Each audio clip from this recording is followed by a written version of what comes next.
Di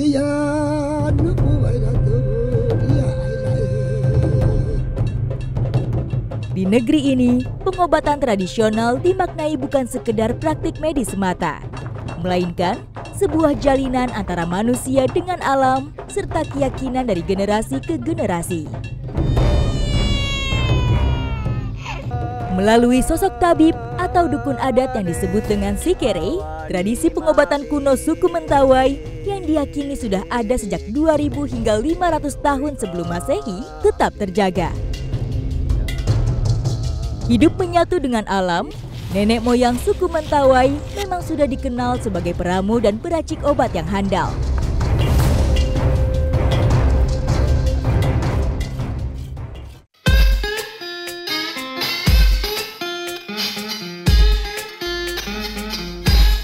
Petualangan saya ke salah satu desa pedalaman yang ada di Pulau Siberut dimulai dari Pelabuhan Muaro Padang. Dan perjalanan ini tuh membutuhkan beberapa tahap transportasi. Yang pertama saya akan menaiki Mentawai Fest. Dan pagi-pagi sudah ramai banget, padahal ini masih jam 6 pagi. Jadi perjalanan ini tuh membutuhkan waktu 6 jam 45 menit.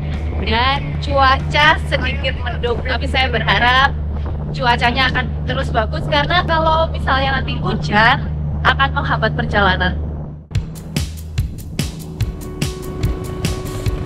Jadi setelah menaklukkan perjalanan laut, sekarang saya sudah bertemu Pak Bowo. Ya. Gimana kabarnya Pak? Alhamdulillah sehat. Sehat-sehat. Jadi habis ini kita masih melakukan perjalanan darat ya. Kurang lebih berapa lama? 1 jam. 1 jam. Dan ini barusan cuacanya gerimis, tiba-tiba panas.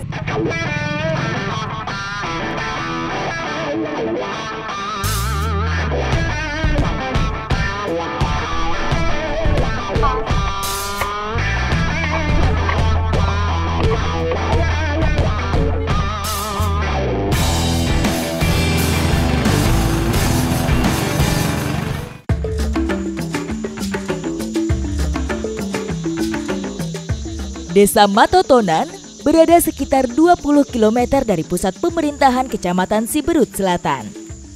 Masyarakat suku asli Mentawai mendiami desa ini selama turun-temurun bersama para Sikere yang menjaga adat serta budaya asli Mentawai. Dalam masyarakat adat Mentawai, Sikere merupakan sosok sentral.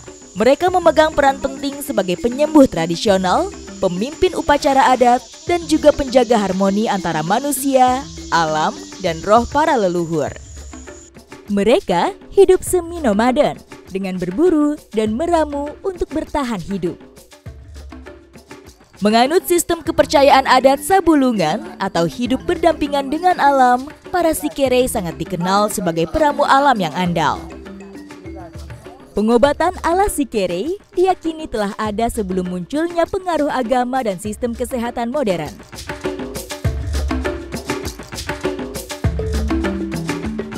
Memilih hidup jauh menyatu dengan alam, nenek moyang suku Mentawai yang terisolasi dari sentuhan perkembangan zaman bertahan dengan membangun sistem peradabannya sendiri.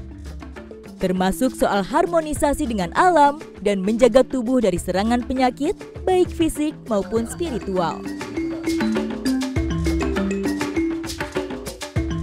Di bumi Mentawai, saya bertemu Baja Haryadi dan Baja Bojakere, 2 orang Sikere yang sudah diakui kemampuan pengobatan serta spiritualnya di desa Matotonan.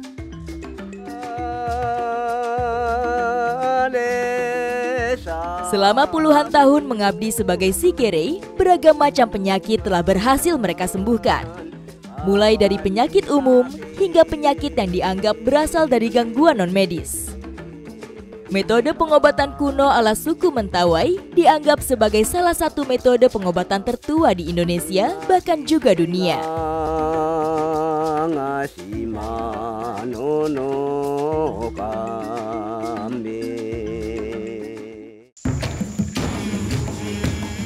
Di tengah hutan tropis Mentawai yang lebat, tersimpan warisan pengobatan yang sudah turun-temurun.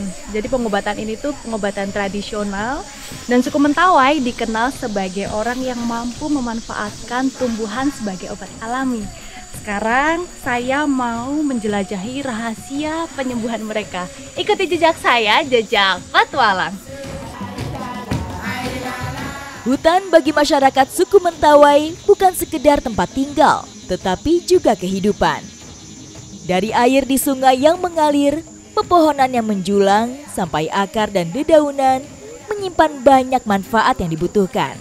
Salah satunya soal pengobatan.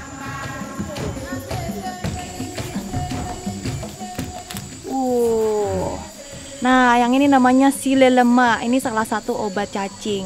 Jadi obat cacing yang mau kita buat untuk ramuan itu ada berapa jenis? Banyak. Banyak ya? 10 ada? 10 ada. 10 ada, ini salah satunya nih. Kuatnya tradisi pengobatan tradisional ala masyarakat suku Mentawai memang telah diajarkan dari masa ke masa. Melalui para sikerei, pengetahuan tentang beragam jenis tanaman obat di hutan terus-menerus diwariskan. Tak hanya seputar pengobatan tradisional saja, sikerei juga seringkali menjadi perantara antara manusia dan alam. Kalau obat perut itu nggak cuma obat cacing ya? Obat asam lambung ada? Ada. Oh, Banyak macamnya. banyak macamnya ya.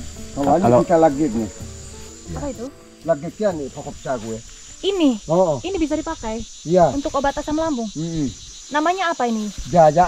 Oh, namanya ja. Terus yang diambil di bagian Iya. yang ini? Iya. Atasnya aja ya? Iya. Cabut ya, oke. Cat, Nih, iya. ini namanya ja. Ja. Ini digunakan untuk obat asam lambung. Tapi perlu berapa banyak ini? Mai gile. Banyak. Banyak ya, Banyak. perlu banyak ya. Berarti kita cari lagi ya. Iya.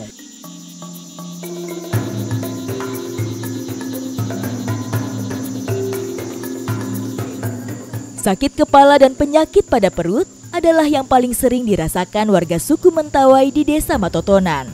Khususnya anak-anak, keluhan penyakit ini lebih sering dirasakan. Oh, berarti yang diambil yang bagian mudanya ya. Iya. Yang pucuk yang muda nih. Oke, berarti kita harus masih cari banyak lagi. Iya. Oke, yuk. Bagi saya, ini seperti sebuah ilmu baru. Tanaman hutan yang sekilas saya anggap rumput dan ilalang liar, ternyata mengandung khasiat tersembunyi bagi pengobatan.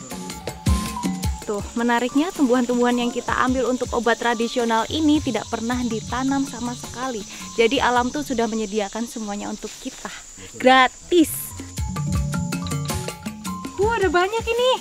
Ini ya, benar? Iya. Nih, ja. Karena kita butuh banyak. Ternyata udah disediakan di sini. Setidaknya ada lebih dari 10 jenis akar dan dedaunan liar yang saya dan para sikerei butuhkan untuk membuat ramuan obat cacing dan sakit lambung. Semakin saya masuk lebih dalam ke hutan, semakin besar rasa penasaran saya akan khasanah pengobatan ala suku Mentawai. Kedekatan alam dan masyarakat suku Mentawai memang tak bisa dipisahkan. Melalui para sikerei, cerminan itu dapat terlihat. Bahkan daun, bunga, maupun unsur alam yang dipakai para sikerei bukan sekedar aksesoris belaka, melainkan menjadi simbol tersendiri. Bunga-bunga Shimakaino. Bunga yang dipakai sama sikerei ini Iya. menunjukkan bahwa mereka itu siap untuk melakukan pantangan karena untuk mengobati orang-orang biasanya ada pantangannya. Berlangsung selama Selama 1 minggu. selama 1 minggu. Jadi ini sebagai identitas diri mereka. Ya. Menjadi seorang sikerei adalah sebuah panggilan jiwa dan tidak diwariskan secara sembarangan. Hanya mereka yang bersedia berkorban melepaskan duniawi demi adat tradisi, belajar bertahun-tahun, menjaga pantangan, serta memahami bahasa alamlah yang dipercaya dapat memikul tugas sikerei. Oh, jadi sikerei ini sudah Disumpahkan. untuk menjaga kesucian Iya. alam. Sikerei ini pantangannya tidak boleh berhubungan dengan istri ataupun bersentuhan dengan perempuan Orang lain. lain, ya. Kalau sampai melanggar itu bisa terkena penyakit. Iya. 1 hari 2 hari meninggal. Gitu ya. Jadi pantangan ini dilakukan ketika Sikere ini sedang melakukan prosesi pengobatan pasien. Tapi kalau enggak, Sikere bisa hidup seperti biasanya tanpa melakukan pantangan-pantangan seperti tadi. Bukan sekedar mengumpulkan bahan alami tanaman obat semata. Para Sikere memang harus melewati berbagai pantangan dan kewajiban sebelum ritual penyembuhan. Oh, karena udah lama kami tidak mengobati orang, umpamanya 1 minggu lah jaraknya tidak mengobati orang. Iya. Kami kan sudah kerja di Iya. ladang, menyagu, atau Kasih makan ternak. Oh, iya. Atau semua itu ada pekerjaan kan. Umpamanya itu menghilangkan itu. Untuk menghilangkan itu harus mandi. Mandi dulu, sudah itu pasang sawat yang baru, umpamanya yang bersih. Ambil bunga ini, Terus pasang ini, lalu berangkat. oh gitu. Mengobati. Jadi Kalau- persiapannya banyak ya, nggak langsung berangkat Nggak, gitu ya. Menjadi seorang Sikere adalah sebuah panggilan jiwa, bukan turunan atau pemberian.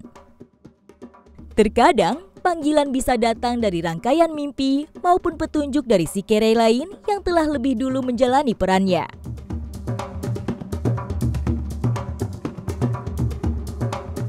Pengamatan, sisi spiritual, serta siap melakukan pengabdian, pantangan, dan aturan menjadi beberapa pertimbangan seseorang bisa ditunjuk jadi Sikere.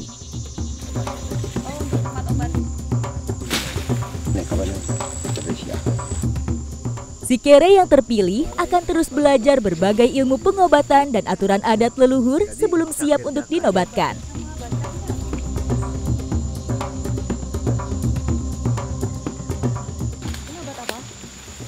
Kawannya ini. Kawannya obat cacing, asam lambung ya. Iya.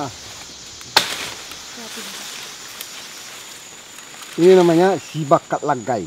Sibaka Ya, sibakat lagai. langgai, namanya sibaka langgai. Yang diambil yang bagian mananya? Ini. Oh salah, saya pikir daunnya, Daunnya, enggak. ternyata batangnya. Iya batangnya. Oh, jadi dari semua ini daun-daunnya, Iya. tapi kalau yang ini khusus ini ya batangnya, batang Iya. bagian bawah. Bawah ya. Oke. Karena Pulau Mentawai ini jauh dari daratan utama Pulau Sumatera, makanya masyarakat di Mentawai ini mahir dalam memanfaatkan hasil alam.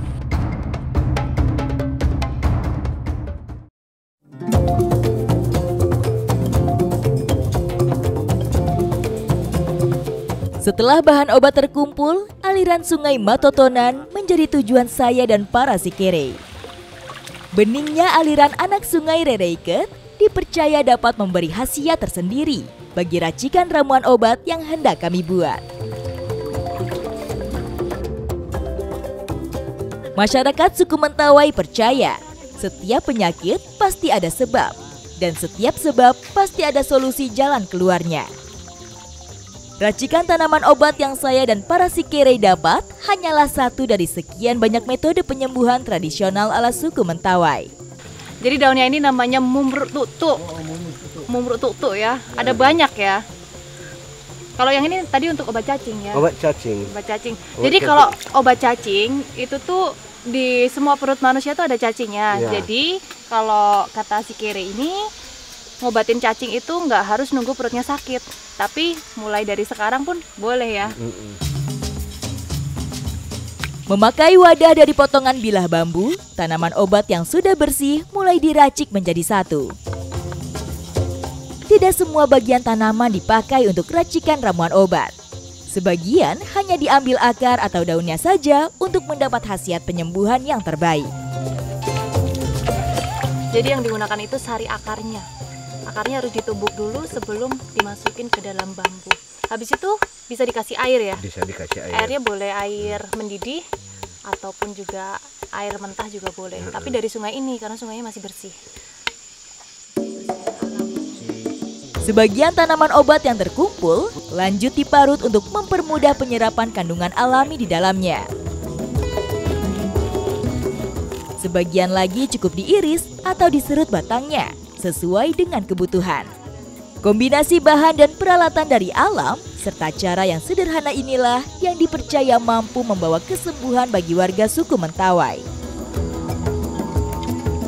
Tapi di tengah modernisasi, sekarang Sikere ini udah memakai arloji, tapi mereka tidak meninggalkan adat istiadat atau tradisi yang sudah diturunkan dari leluhurnya.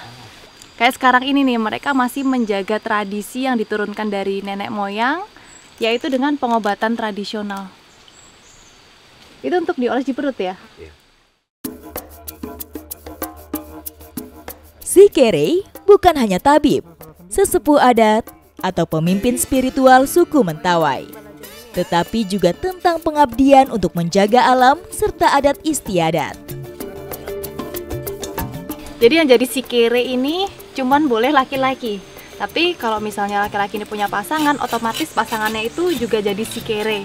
Dan ketika wanita bercerai dengan suaminya yang Sikere atau ditinggal meninggal sama suaminya yang Sikere ini, wanita itu harus tetap memegang teguh peraturan-peraturan yang ada. Pantangan-pantangan tadi ya, jadi pantangannya itu tidak boleh makan belut, tidak boleh makan monyet yang putih. Tapi nanti ketika sudah menikah lagi, tapi bukan dengan Sikere, itu boleh ya. Sudah bisa melepaskan pantangan-pantangan tadi. Tapi kalau menikah lagi dengan Sikere, tetap harus memegang peraturan-peraturan tadi, pantangan-pantangan tadi.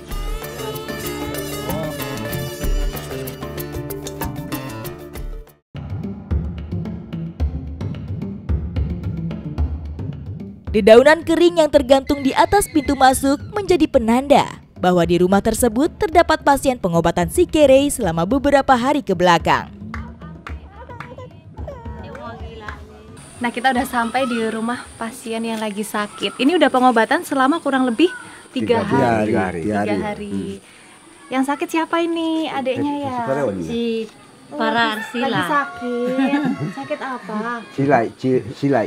Silai. Iya, namanya. Namanya Silai. Silai. Silai lagi sakit. Diobatin ya biar sembuh ya. Nanti habis ini sembuh ya, dengan obatnya biar sembuh ya. Oh, kasihan. Jadi adik ini tuh sakit perut sama sakit kepala ya. Ini pengobatan udah hari ketiga, berarti masih ada 4 hari lagi selama 1 minggu ya.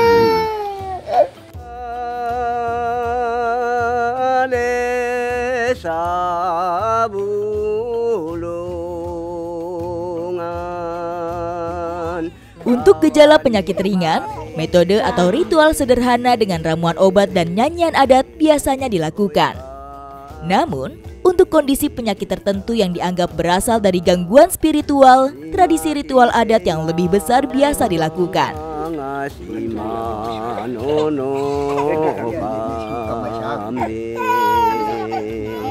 Jadi setelah dikasih ramuan herbal, pasien akan dinyanyikan sebuah lagu yang tujuannya untuk mengusir roh-roh jahat yang menjadi penyebab penyakit si pasien ini.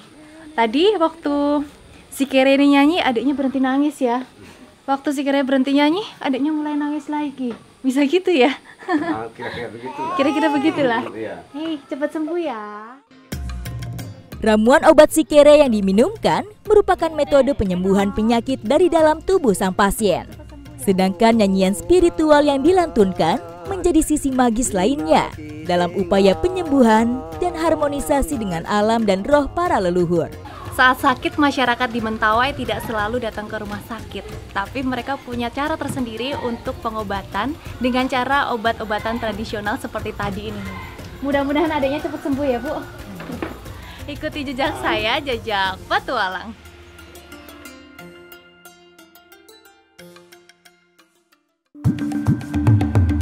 Hari ini, saya diajak masuk lebih jauh ke dalam hutan tropis Mentawai untuk mencari tahu bagaimana alam memberi mereka sumber pangan pilihan.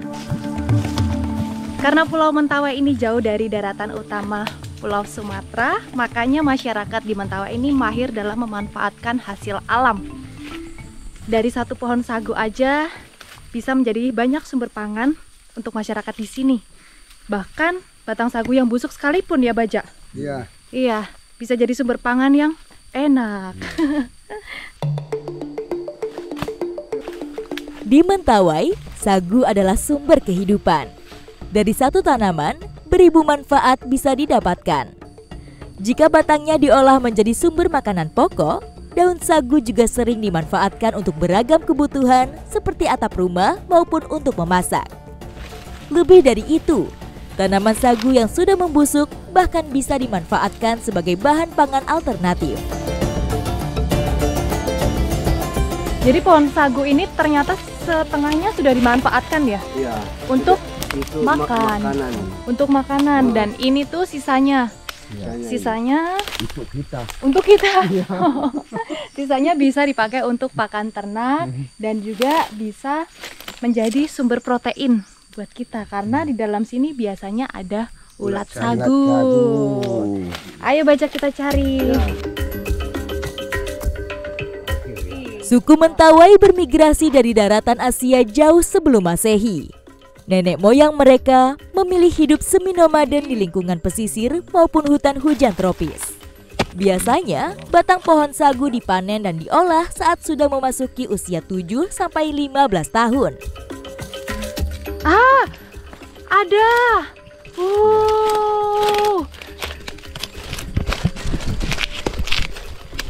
Akhirnya kita menemukan yang dicari. Yeay.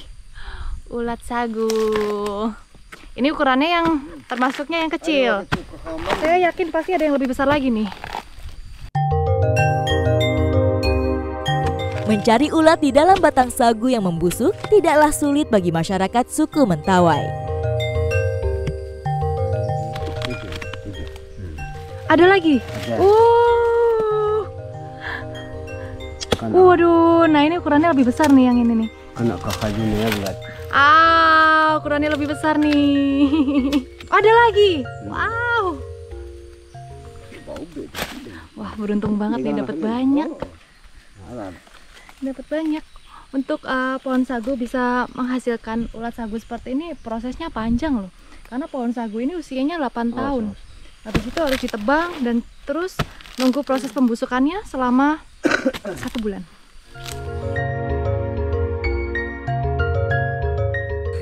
Ini sudah cukup besar ini. Mana yang besar? Coba lihat Bajak yang besar. Sudah Kita besar. lihat yang ukurannya yang besar. Nih. Kan udah lain bentuknya kan. Iya, Sudah bentuknya. kuning dia. Bentuknya warnanya juga lain dibanding yang masih kecil. Masih Kalau yang kecil, masih ya. kecil tuh warnanya agak putih, tapi kalau yang udah besar gini Sudah kekuningan dia. kekuningan. Bajak. Sakit digigit. Oke, karena saya sudah digigit sama ulat sagunya, sekarang saya mau gigit ulat sagunya. Boleh dimakan kan Bajak? Boleh. Oke, kita coba ya. Kita coba makan ulat sagunya.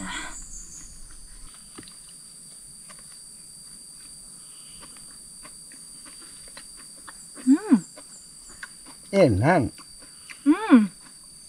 Menanam. Iya. Menanam. Rasanya itu kayak kuning telur, terus kayak kelapa, ada rasa-rasa gurihnya juga ya. Crunchy. Pokoknya enak. Tapi Bajak tidak boleh makan ya. Iya. Tidak boleh makan yang masih Ya, mentah yang dan mentah. masih hidup, harus Ya. diolah dulu ya. Ya. Jadi yang bisa makan cuman saya di sini. Ulat sagu kaya akan protein, lemak baik, serta mengandung asam amino esensial yang penting untuk metabolisme, kesehatan jantung, dan juga otak. Bagi masyarakat suku pedalaman, keberadaan ulat sagu sangat penting sebagai alternatif bahan pangan berkelanjutan.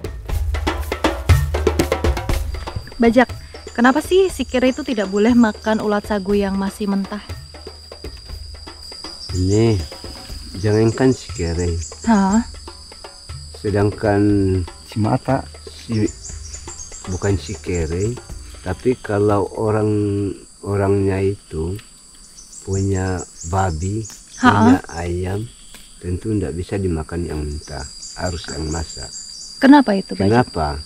Itu kalau dimakan yang mentah oleh si kere atau oleh si mata yang memelihara babi atau ayam, itu malamnya atau besoknya termakan ayamnya itu atau babinya itu ular besar itu. Bagi Sikere, menyantap hewan hidup dapat berarti menyiksa atau dianggap tidak bagus secara spiritual. Sebelum Sikere menyantapnya, hewan harus dimatikan dulu, dimasak, atau didoakan.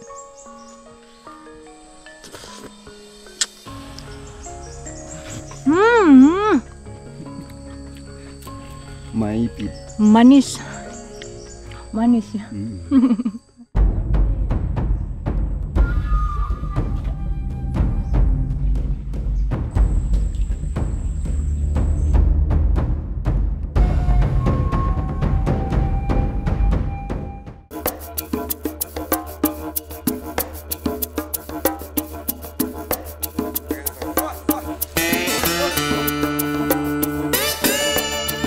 Seperti kebanyakan suku pedalaman, masyarakat suku Mentawai juga menjadikan berburu sebagai bagian dari seni bertahan hidup.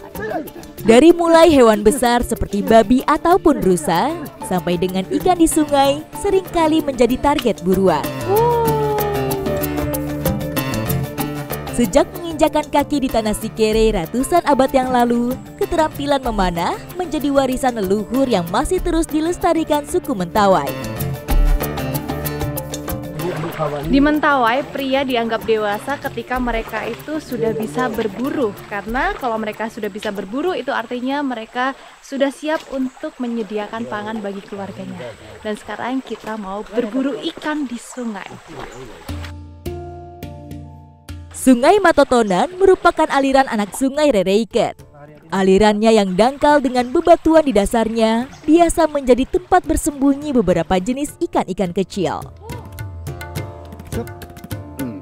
Biasanya di sini tuh ikannya apa aja, Bajak? Sareo. Itu yang mau kita cari ya. Ya. Bergerak senyap dan perlahan menjadi teknik berburu ala suku Mentawai saat mengincar target baik hewan besar maupun kecil. Oh, digiring. Digiring. Jadi kalau kita udah lihat target, langsung kita giring pelan-pelan ya. Iya. Iya, baru dipanah. Baru dipanah. Oke. Mata saya harus beradaptasi dengan pergerakan ikan di balik jernihnya aliran sungai. Selain belum terbiasa, ikan target buruan di sungai ini ternyata tak sebesar perkiraan saya sebelumnya. Oh, itu ikannya. Wah, badua kita ini dipanah. Kita coba dulu ya, Bajak. Iya.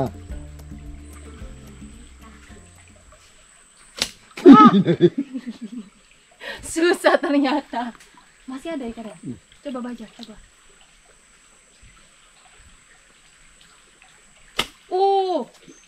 Hampir Bajak. Ayo terus. Ambil panahnya. Ini dia. Jadi, Ya. ambil panahnya itu. Ya. Kena dia. Waduh. Kemampuan berburu suku Mentawai memang tak perlu diragukan. Sudah ribuan tahun sejak zaman leluhur, suku ini memang dikenal dengan teknik berburu dan kemampuan penyembuhan dari meramu obat alami.